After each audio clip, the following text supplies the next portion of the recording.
സാറേ ഞങ്ങൾ ഗാന്ധിനഗർ എത്തിയിട്ടാ. കുട്ടിയുടെ വീട് ഇവിടെയാണ്. ആ ആ ശരി സാർ. സാറേ ഗാന്ധിനഗറിൽ എവിടെയാണ് വീട്? നമുക്ക് ചോദിക്കാം. നമുക്ക് അതെന്താ?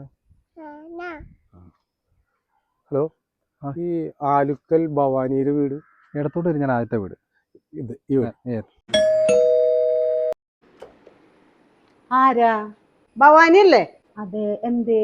ഞങ്ങൾ അന്തിക്കര സ്റ്റേഷനിൽ നിന്ന് വരുന്നതാ. ഒരു കാര്യം സംസാരിക്കാനുണ്ട്. എന്തേ? സാറന്മാര് വായൊക്കെ കയറിയിരിക്കും. ചേച്ചിയെ പേടിക്കേണ്ടതില്ല, ഞങ്ങളൊരു ഇൻഫർമേഷൻ കിട്ടിയിട്ട് അറിയാൻ വന്നതാ. ഭവ്യ മകളല്ലേ? അതെ.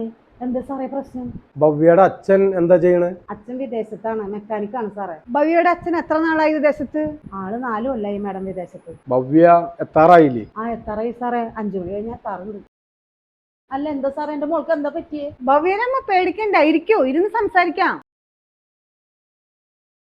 അമ്മേ, ഭവ്യനെ ഞങ്ങൾ കുറച്ച് നാളായി വാച്ച് ചെയ്തുകൊണ്ടിരിക്കുന്നു. വിദേശത്ത് പഠിക്കുന്ന ഗബ്രിയേലായിട്ടാണ് ഇപ്പോൾ ഭവ്യ കോളേജിലും പുറത്തും കൂട്ടുകെട്ട്. ഗബ്രിയേലിനെ മയക്കുമരുന്ന് കടത്തിൽ ക്രൈം ബ്രാഞ്ച് അറസ്റ്റ് ചെയ്തിട്ടുണ്ട്. അതിലൊരു കണ്ണിയാണ് ഇവിടുത്തെ ഭവ്യ. സാറേ അവൾ അങ്ങനെയൊന്നും ചെയ്യുന്ന കുട്ടിയല്ല. നിങ്ങൾ ഇരിക്കൂ.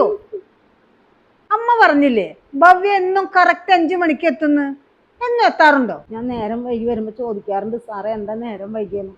അപ്പൊ അവൾ പറയാറുള്ളത് അസൈൻമെന്റ് ഉള്ളത് കൊണ്ടാണ് അമ്മയെന്ന് പറയാറ്. അസൈൻമെന്റ് ഒന്നുമല്ല അമ്മേ. ഭവ്യ മയക്കുമരുന്ന് ഉപയോഗിക്കുക മാത്രമല്ല വിൽപ്പന കൂടി നടത്തുന്നുണ്ട്. വിൽപ്പന നടത്തുന്ന ദിവസമാണ് ഭവ്യ വീട്ടിലേക്ക് നേരം വൈകി എത്തിച്ചേരുന്നത്. എന്റെ പൊന്നുമോൾ അങ്ങനെയൊന്നും ചെയ്യില്ല സാറേ. നിങ്ങൾക്ക് ആള് മാറിയത് അവൾ എന്ത് നല്ല കുട്ടി. അവൾക്ക് എല്ലാ കലാപരമായിട്ടുള്ള കഴിവുകളുള്ള കുട്ടിയാണ് സാറേ. നിങ്ങൾക്ക് ആള് തെറ്റിയതാവും. എന്റെ മോളൊന്നും ചെയ്യില്ല സാറേ. അമ്മ കരയണ്ട, ഞങ്ങൾ നോക്കട്ടെ. സാറേ ഭവ്യ വരുന്നുണ്ട്. ഞങ്ങൾ ആരെന്നോ എന്തിനു വന്നെന്നോ ഭവ്യ പറയണ്ട. ശരി സാർ. അമ്മേ, എന്റെ പൊന്നമ്മ എവിടെയാ? അമ്മ ആരമ്മ? മനസ്സിലാവാത്തോണ്ടാട്ടാ. ഞാൻ ഒന്ന് ഡ്രസ്സ് മാറിയിട്ട് വരട്ടെ അമ്മ.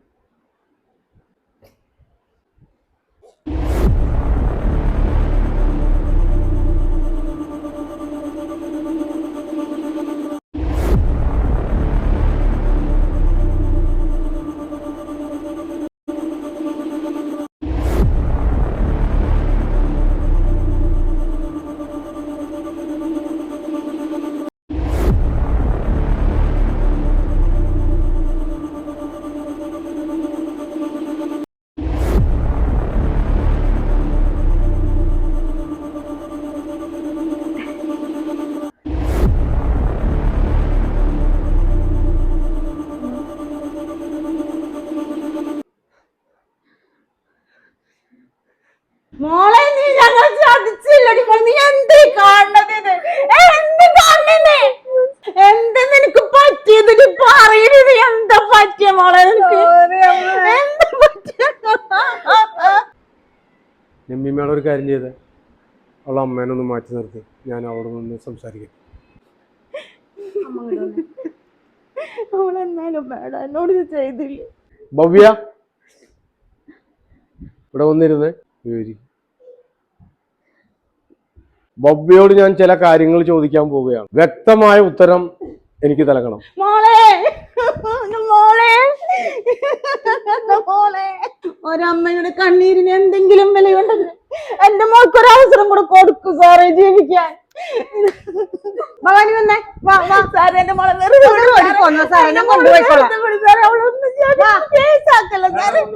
നിമ്മി മാഡം അവരവിടെ നിന്നോട്ടെ. അവൾ തെറ്റ് ചെയ്തു സാറേ. അവളുടെ ജീവിതത്തിൽ ആരൊക്കെയോ വിഷം കുത്തി വെച്ചിരിക്കുന്നതാ. എന്റെ മോള് പാവാ. അവള് ജീവിക്കാൻ ഒരു അവസരം കൂടി കൊടുക്കും സാറേ. മോളെ, നിന്നെ ഞാൻ പ്രസവിച്ചപ്പോൾ കണ്ട സ്വപ്നങ്ങൾ ഇതായിരുന്നു. നിന്റെ കൈകളിൽ മെഡലുകൾ ഞാൻ സ്വപ്നം കണ്ടത്. ആ കൈകളിൽ ഇപ്പോൾ വിലങ്ങുകളല്ല ഞാൻ കാണേണ്ടി വരുന്നത്.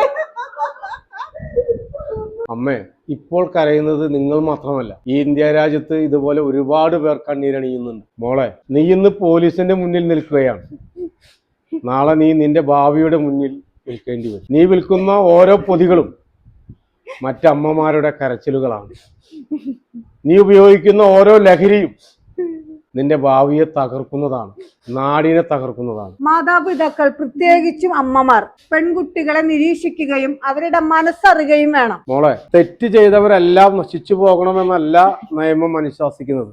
തെറ്റ് ചെയ്തവർക്കും അത് തിരുത്തി ജീവിതത്തിലേക്ക് പ്രവേശിക്കാനും നല്ല ജീവിതം കെട്ടിപ്പടുക്കാനും നിയമം അനുശാസിക്കുന്നുണ്ട്. അവരെ പിന്തുണയ്ക്കുന്നുണ്ട് സമൂഹം. ഭവ്യ, നിനക്ക് ജീവിതത്തിലേക്ക് തിരിച്ചു വരുന്നതിന് വേണ്ടി ചികിത്സ ലഭ്യമാകും, കൗൺസിലിംഗ് ലഭ്യമാകും. അതിന് ആദ്യ പടി വെക്കേണ്ടത് നീ തന്നെയാണ്. ഞാൻ എവിടെ എത്തി നിൽക്കുന്നു എന്നുള്ളൊരു ബോധ്യത്തിൽ നീ എത്തിയാലാണ് ഇതെല്ലാം നിനക്ക് ഫലപ്രദമായി മാറുക, അത് നിനക്ക് ഫലിക്കുക. ഭവ്യ, ലഹരി ഒരു സ്റ്റൈലല്ല, ഒരു ഫാഷൻ അല്ല, ജീവിതം തകർക്കുന്ന ഒരു ഘടകമാണ് ലഹരി. അത് വിട്ടൊഴിഞ്ഞ് മുന്നോട്ട് പോകാതെ ഓരോ കുടുംബത്തിനും വ്യക്തിക്കും മുന്നോട്ട് പോകാനായിട്ട് കഴിയില്ല. നിങ്ങൾ സ്നേഹിക്കുന്ന അച്ഛനമ്മമാരെയാണോ വേണ്ടത്, ലഹരിയാണോ വേണ്ടത്?